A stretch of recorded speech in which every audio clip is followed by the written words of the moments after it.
You know, there used to be people that were really smart, or thought they were, and they said, I believe in voting for the man or the woman, not for the party. I look at the merits of the individual. I don't just vote for the party. Now those people are as deluded as if somebody said, I don't vote for the president, I vote for the members of the Electoral College. Because they vote for him and they walk right up there and they vote for their party's candidate for president.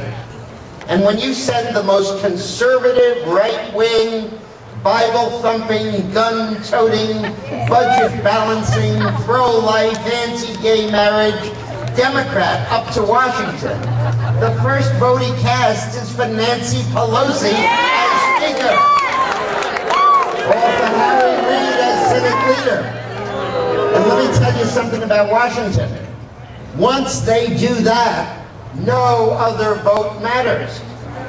Because Czar Pelosi can determine what bills come up, what debate happens, what amendments are offered, how the votes are passed, when the votes are passed, in what form the bill is considered, and then she can totally override it all by deeming it passed.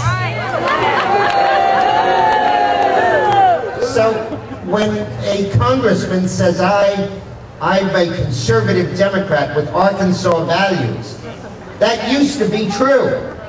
When I worked for Clinton and we passed welfare reform, we had 99 Democrats who voted yes in the House and 99 Democrats in the House who voted no. There were two wings to the party. The bird could fly. But right now there's only one wing in the party, and that bird ain't getting off the ground in 2010.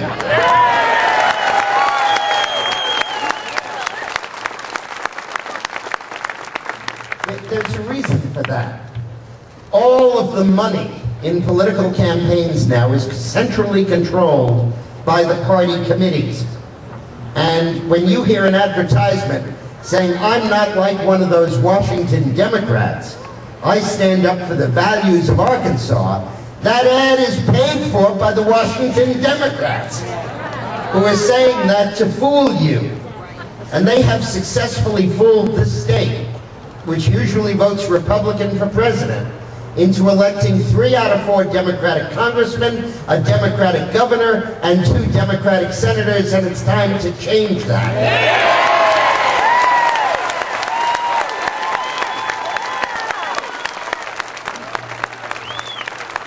You saw what happened in the Senate.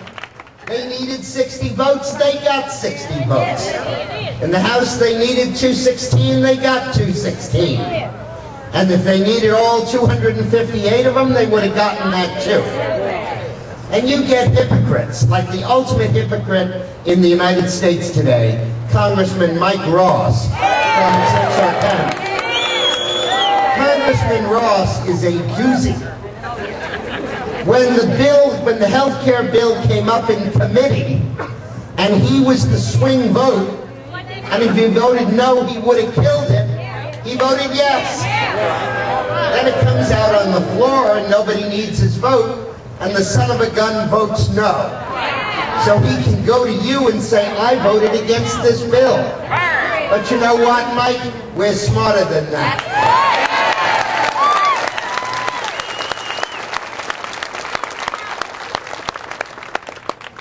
The fact of the matter is that these days, the worst Republican is better than the best Democrat.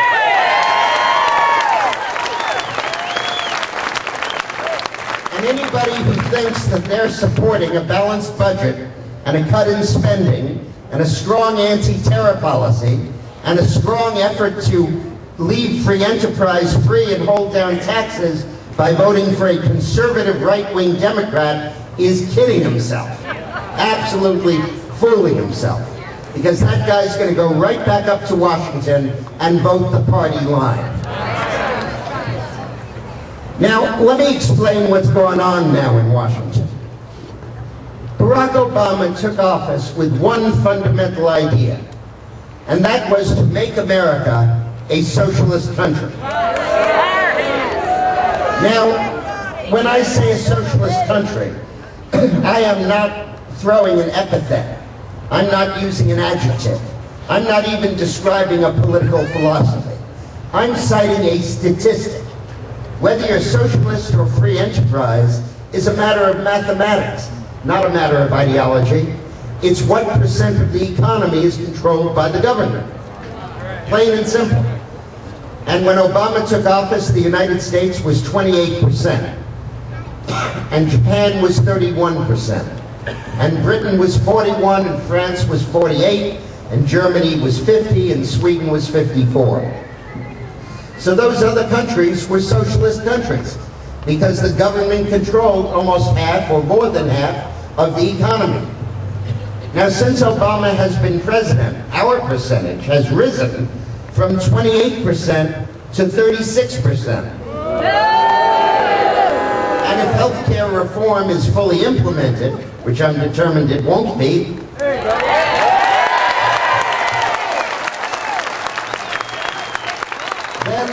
then we're going to go up to 41%. And we're going to be right up there with England and France and Germany and Sweden. And that will be the death of the free enterprise system in this country.